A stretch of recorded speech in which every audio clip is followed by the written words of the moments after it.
Այ ժողովուրդ ջան, ախր ինչի ենք մենք շարունակաբար վտանգում մեր ու մյուսների կյանքը։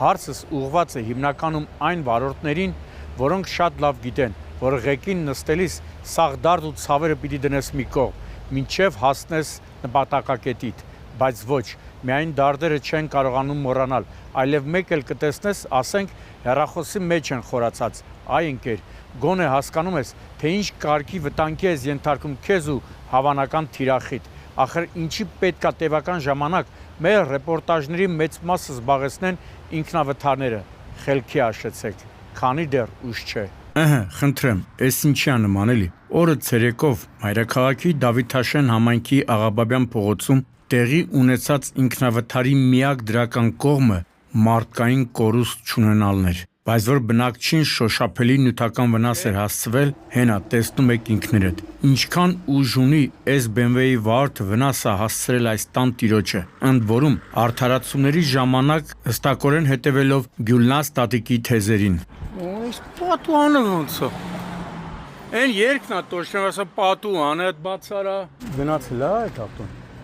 Ինքնավթարը բացվում է այդ ավտովթարային իրավիճակը արել։ Պրակտիկաս հուշում է, որ տենց ամեն ինչ էլ կարելի է ասել, միայն թե սեփական մեղքը չընդունեն։ Ամեն դեպքում ասեմ, որ վերջնական պատասխանը նախաքննական մարմինը կտա եւ անցնեմ առաջ։ Մասնավորապես, որպեսի պարզ լինի բնակչին հասցված վնասը, ասեմ, որ BMW-ն դուրս գալով երթևեկելի գոտուց բախվել է բնակչի տան տարածքում տեղադրված երկաթեսյանը, կոտրել այն, ապա կոտրել ծառի մի հատված եւ կողաշրջված հայտնվել բնակչի տան մուտքի դիմաց, բախվելով պատուհանին ու երկաթե դարպասին։ Ընդ որում, զոհ կամ վիրավոր չունենալու հանգամանքը բացառապես պատահականության արդյունք է։ Հենա լսեք, թե ինչ է ասում տանտիրոջ մայրը։ Այստեղ տեղես նստած ա եղել,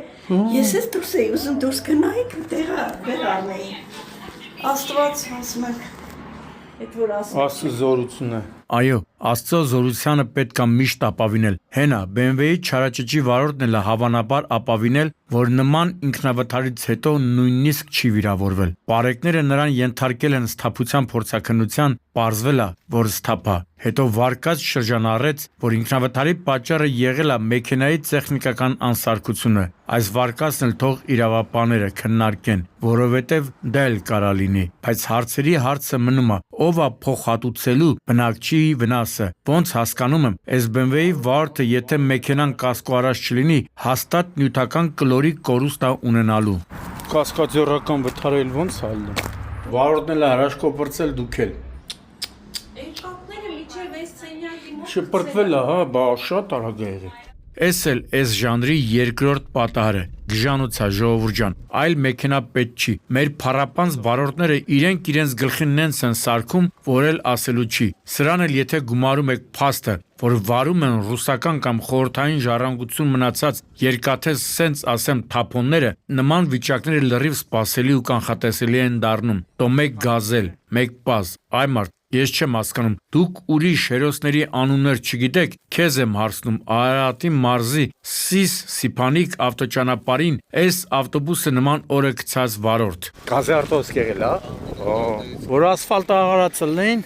ավտոբուսը չեր ընկնի այդ օրը։ Մասիսը տեսեք ոնց համտիր երևում։ Մի խնդրում եմ հլա ստեղ նայեք, դուք իմ տեղը լինեիք, որ այս գեղեցկությունը հետևի ֆոնին տեսնեք, բայց կկենտրոնանայիք նկարահանումների վրա, մեր սիրելի Մասիսը, որը իշխանությունների թեթև ձեռքով դուրս մնաց անձնագրերից։ Սիրում եմ քեզ ամբողջ հոգով Մասիս ջան, ու հավատում եւ վստահ եմ, որ վաղ թե ուշ էլի մերն ես լինելու։ Լավ, սրտաճմլիկ բաները մի կողմ, հա, ինչի վրա էի կանգնել։ Ավտոբուսը կողաշրջած վարորդի, փաստորեն նա էլ քիչ տարիք չունի։ Գագիկը 68 տարեկան է ու վարելիս է եղել Մասիս հովտաշատ երթուղին, երբ դուրս է եկել երթևեկելի գոտուց եւ կողաշրջվել, ինչի հետևանքով, ինչպես տեսնում եք, վնասվել էր նաեւ գազատար խողովակը։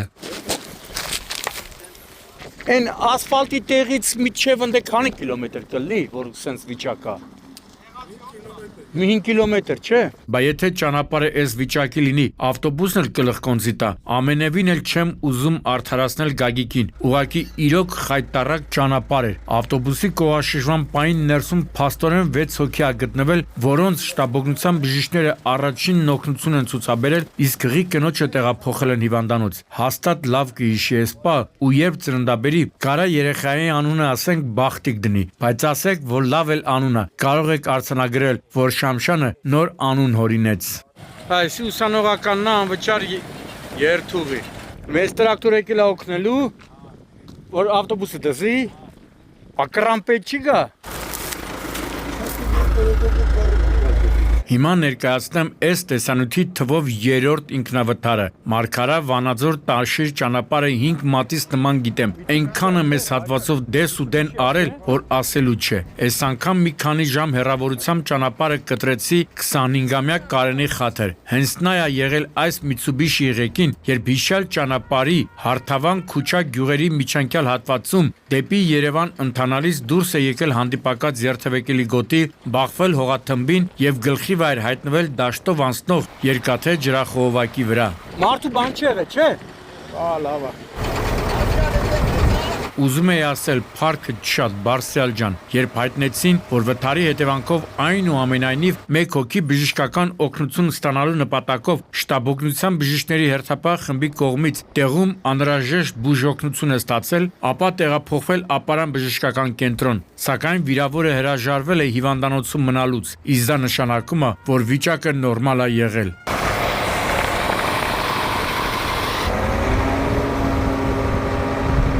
Սկսում էր Մարլեզոնյան բալետի ամենահետաքրքիր արարը։ Գյուղի տղերքը մեջքի տված ուզում են մեքենան շողուլի բերել։ Իհարկե շատ լավ է, որ բացի պատրաստակամությունից մարդիկ նաև տեխնիկական որոշակի գիտելիքների են տիրապետում եւ ունեն քթածակ։ Դրա համար ի տարբերություն նախորդ տեսանյութի մի դեպքի հետ, երբ տևական ժամանակ չէին կարողանում մեքենան շողուլի բերել, այս անգամ ամեն ինչ հարթ անցավ։ Հա, քիչ էր մնում մոռանայ։ Բարեկները վարորդին սթափության փորձաքննության ենթարկեցին ու պարզվեց, որ սթափ է։ Դե ուրեմն Կարեն ջան, մանրամասն կպատմես, թե ոնց ես հաջողացրել, որ այսօրն ես ընկել։ Չնայած դեպքի վայրում հավաքվածներն ասում են, որ մինչև իմ նկարահանումները այդ տարածքում ուժեղ կարկուտ է եղել, որը մոտ 1.5 սանտիմ փակած է եղել ամբողջ ճանապարհը։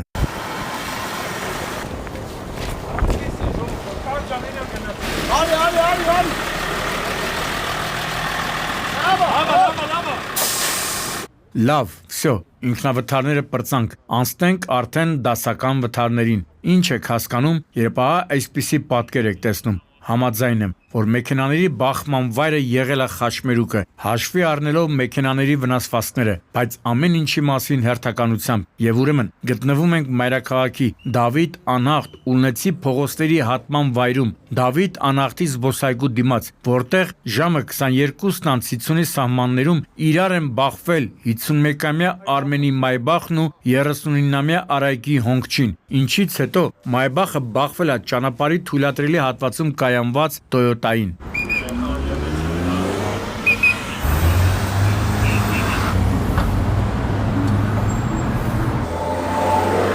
Մեկը Մայբախը,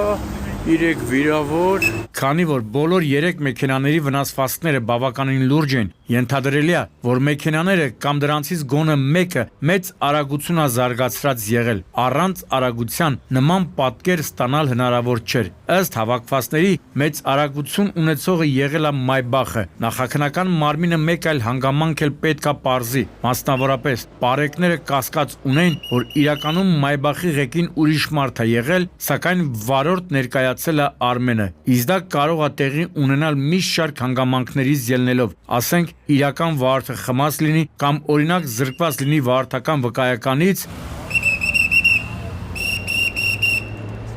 Հա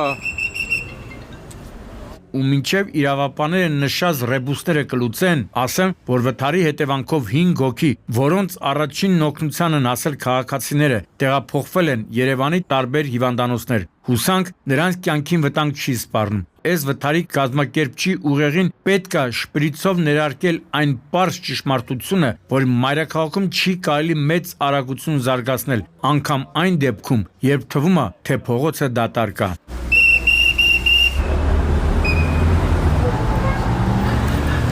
Հիմա կասեք, այս քնիչը ինչ է չափում Շամշան։ Ժողովուրդ ջան, վաղուց մահացու վրայերթով դեպքի չեն անդրադարձել, բայց ոնց կլինի։ Հոմեր որոշ փառապանց վարորդները չեն թողնի շատ ուրախանայինք։ Խնդրեմ, Կոտայքի մարզի Գող գյուղում ենք, որտեղ օրը ցերեկով ավելի ստույգ ժամը 14:30-ի սահմաններում այս Hyundai վարորդը վրայերթի է ենթարկել երկու հետիոտնի, ինչպես հետո պետք է պարզվեր, մոր ու դստերը։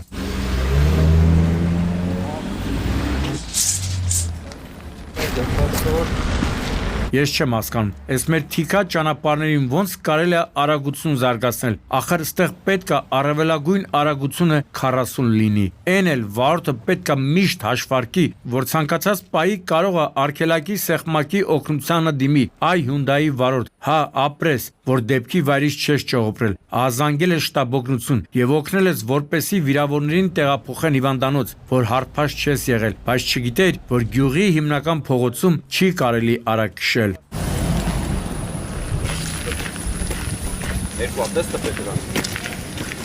Հիմա դուք կտեսնեք վրայերթի բացառիկ կադրերը եւ վրայերթի ենթարկվածներն են 48-ամյա իսկուհին ու նրա 8-ամյա դուստրը։ Ականատեսները ասացին, որ հատկապես ծանր էր մոր վիճակը ու փաստորեն, ինչպես օրեր անց պարզվեց, նրանք իրավացի էին։ Ցավոք, իսկուհին վթարից 2 շաբաթ անց Սուրբ Գրիգոր Լուսավորիչ բժշկական կենտրոնում մահացավ։ Պարոնայք վարորդներ, չգիտեմ, թե ինչ պատկերավոր օրինակ է ձեզ պետք հասկանալու, որ չի կարելի բանուկ հատվածներում արագություն զարգացնել։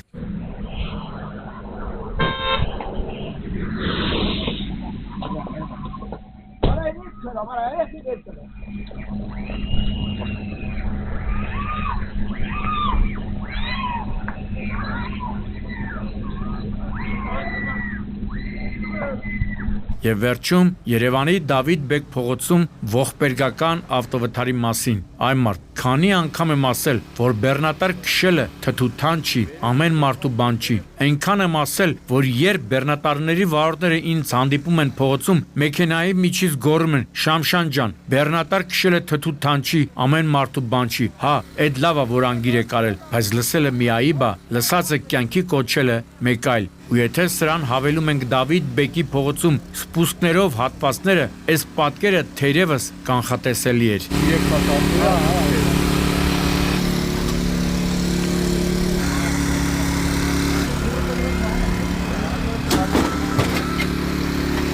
Ինչպես տեսնում եք, նոր գլուխգործոցի հեղինակը հերթական Հովոնը, թե ոնց է վարորդը հաջողացրել, որ դուրս է եկել երթևեկելի գոտուց եւ մխրշվել բնակչի տան մեջ, արդեն չենք իմանա, որովհետեւ վարորդը, ով արգելափակվել էր ավտոմեքենայում, տեղում մահացել էր։ Տեսնում եք, թե ինչպես են հատուկ նշանակության փրկարարական աշխատանքների իրականացման կենտրոնի փրկարարները տևական ժամանակ փորձում նրա մարմինը դուրս բերել, բայց անհաջող։ Զուգահեռ տեղեկացա, որ մինչև նշված տան մեջ մխրշվելը բեռնատարը այս վթարի վայրից մոտ 1 կիլոմետր հեռավորությամբ բախվել էր ջիպ եւ Kia Magnish-ի մեքենաներին։ Կիան էլ բախվել էր մեկ այլ մեքենայի։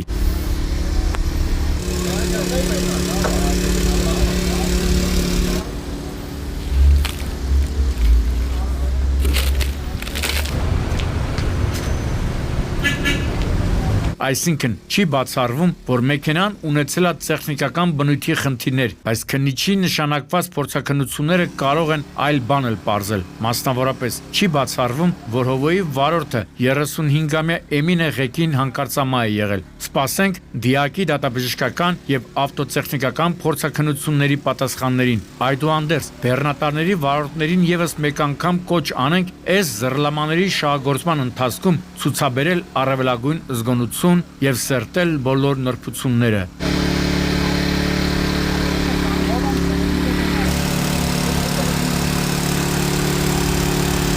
Բաց մոտ դեմքը դենա դեթերը հուղա։ Չէ։ Գագիկ Շամշան, Սուրանքյուն։